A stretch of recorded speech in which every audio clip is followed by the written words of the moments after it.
안녕하십니까 성도 여러분, 최성수 목사의 말씀 묵상 시간입니다. 저희 동영상을 시청해 주셔서 감사합니다.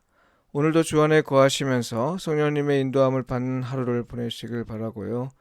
하나님과 사람에게 지혜로 반응하며 사시길 축복하며 기도합니다. 오늘 묵상 본문은 잠언 3장 1절로 36절까지의 말씀입니다. 내 아들아, 나의 법을 잊어버리지 말고 내 마음으로 나의 명령을 지키라. 그리하면 그것이 내가 장수하여 많은 해를 누리게 하며 평강을 더하게 하리라. 인자와 진리가 내게서 떠나지 말게 하고 그것을 내 목에 매며 내 마음판에 새기라. 그리하면 내가 하나님과 사람 앞에서 은총과 귀중히 여김을 받으리라. 너는 마음을 다하여 여호와를 신뢰하고 내 명철을 의지하지 말라. 너는 범사의 그를 인정하라. 그리하면 내 길을 지도하시리라. 스스로 지혜롭게 여기지 말지어다. 여호와를 경외하며 악을 떠날지어다. 이것이 내 몸에 양약이 되어 내 골수를 윤택하게 하리라. 내 재물과 내 소산물의 처음 익은 열매로 여호와를 공경하라. 그리하면 내 창고가 가득히 차고 내 포도즙 틀에 새 포도즙이 넘치리라. 내 아들아, 여호와의 징계를 경히 여기지 말라. 그 꾸지람을 싫어하지 말라.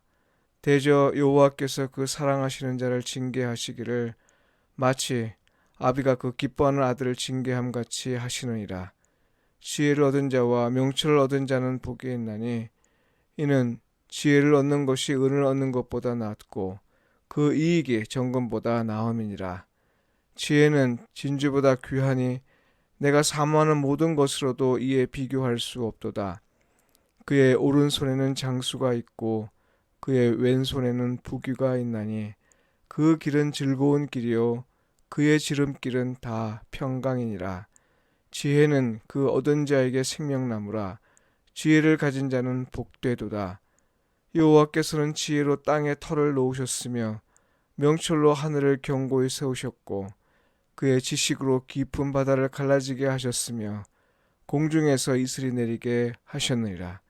내 아들아, 완전한 지혜와 근신을 지키고 이것들이 내 눈앞에서 떠나지 말게 하라. 그리하면 그것이 내 영혼의 생명이 되며 내 목의 장식이 되리니 내가 내 길을 평안히 행하겠고 내 발이 거치지 아니하겠으며 내가 누울 때 두려워하지 아니하겠고 내가 누운즉 내 잠이 달리로다. 너는 갑작스러운 두려움도 악인에게 닥치는 멸망도 두려워하지 말라. 대저 여호와는 내가 의지할 이시니라. 내 발을 지켜 걸리지 않게 하시리라. 내 손이 선을 베풀 힘이 있거든 마땅히 받을 자에게 베풀기를 아끼지 말며 내게 있거든 이웃에게 이르기를 갔다가 다시 오라 내일 주겠노라 하지 말며 내 이웃이 내 곁에서 평안히 살거든 그를 해하려고 꾀하지 말며 사람이 내게 악을 행하지 아니하였거든 까닭 없이 더불어 다투지 말며 포악한 자를 부러워하지 말며 그의 어떤 행위도 따르지 말라. 대저 패역한 자는 여호와께서 미워하시나 정직한 자에게는 그의 교통하심이 있으며 악인의 집에는 여호와의 저주가 있거니와 의인의 집에는 복이 있느니라. 진실로 그는 거만한 자를 비웃으시며 겸손한 자에게 은혜를 베푸시나니 지혜로운 자는 영광을 기업으로 받거니와 미련한 자의 영달함은 수치가 되느니라. 이는 주님의 말씀입니다. 아멘. 지혜에 따라 하나님과 이웃에게 반응하며 사십시오. 이 제목으로 말씀을 묵상하겠습니다. 예배는 하나님의 임재와 하나님의 은혜에 전 인격적으로 반응하는 일입니다. 교회에서는 예전을 통해 반응하고 일상에서는 선한 삶을 통해 반응하는 것이죠. 교회와 일상 중 어느 한쪽으로 기울지 않아야 하는 거고요. 교회와 일상 모두에서 일어나야 하는 겁니다. 교회의 삶과 일상의 삶이 서로 관계하도록 하면서 하나님과 이웃에 반응하는 걸 두고 온전한 예배라 했습니다. 이는 어느 한쪽으로 치우친 예배를 염두에 둔 표현입니다. 그래서는 안 된다는 걸 강조한 거죠. 제가 이렇게 강조해 말하니까요. 도대체 구체적으로 어떻게 반응해야 하는 것이냐 이렇게 질문하신 분들이 많습니다. 이에 대해 저는 그동안 두 가지를 제시했는데요. 참사랑으로 반응하는 것과 복음에 합당하게 반응하는 것입니다. 거짓 없는 사랑으로 하나님과 이웃에 반응하는 것이나 예수 그리스도의 용서와 화해에 합당하게 하나님과 이웃에 반응하는 것은요, 온전하고 정직하게 예배하는 자에게 볼 수 있는 특징입니다.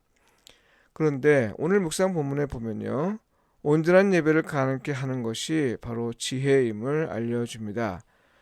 먼저 지혜를 얻은 자는 복이 있는 자라 말하고 있는데요, 은을 얻는 것보다 낫고 그 이익이 정금보다 낫다고 하고요, 진주보다 더 귀하다 합니다. 심지어 지혜는 그 얻은 자에게 생명나무라 이렇게 말합니다. 복음이란 그저 풍요로움과 건강과 장수를 누리는 것이 아닙니다. 그건 세상에서 말하는 복이고요, 성경이 말하는 복은 하나님의 뜻에 따라 살 수 있도록 돕는 능력입니다. 하나님이 주시는 것이기에 하나님의 능력이라 말할 수 있습니다. 하나님은 복을 주시면서 당신의 백성에게 당신의 사역을 위임하시죠. 그야말로 고난 위임 곧 임파워먼트가 이루어지는 겁니다. 그러니까요, 하나님은 당신의 부름에 순종하는 자에게 복, 곧 지혜의 능력을 주시며 당신의 일을 행하도록 하십니다. 성도 여러분, 하나님은 온전한 예배자를 원하십니다. 이를 가능케 하는 건 그 이름을 무엇이라 부르든지 복입니다. 하나님을 예배하는 자는 그 사람이 어떠한 상황에 있든지 복이 있는 자입니다. 예배의 자리로 나아가는 자는 누구든지 하나님의 영광 안으로 초대된 것이기에 복이 있는 자입니다. 오늘 본문에 따르면요, 우리가 하나님과 이웃에게 반응하도록 돕는 것, 곧 예배하는 것은 바로 지혜에서 비롯한 것입니다. 간단히 정리하여 말한다면 하나님에 반응하는 건 구체적으로 신뢰하고 범사의 그를 인정하고 여호와 앞에서 겸손해하고 제물로 여호와를 공경하는 것이고요. 이웃에 반응하는 건 구체적으로 말해서 이웃에게 인자와 진리로 대하고 또 선을 베푸는 겁니다. 그런데 이걸 가능케 하는 것이 바로 지혜라 했습니다. 물론 직접적으로 말하진 않고 있습니다만 맥락에 비춰보면 그렇게 말할 수 있습니다. 그리고 그 결과에 대해서도 말하고 있는데요. 하나님과 사람 앞에서 은총과 귀중히 여김을 받는다 했고요. 몸에 양약이 되어 골수를 윤택하게 한다고 했고, 창고가 가득히 차고 새 포도즙이 넘친다고 했고요. 하나님과의 사귐이 있고 또 영광을 기업으로 받을 것이라 했습니다. 성도 여러분, 지금까지 살펴본 바에 따르면요, 우리가 지혜를 추구할 이유는 온전한 예배를 위해서다 이렇게 말할 수 있습니다.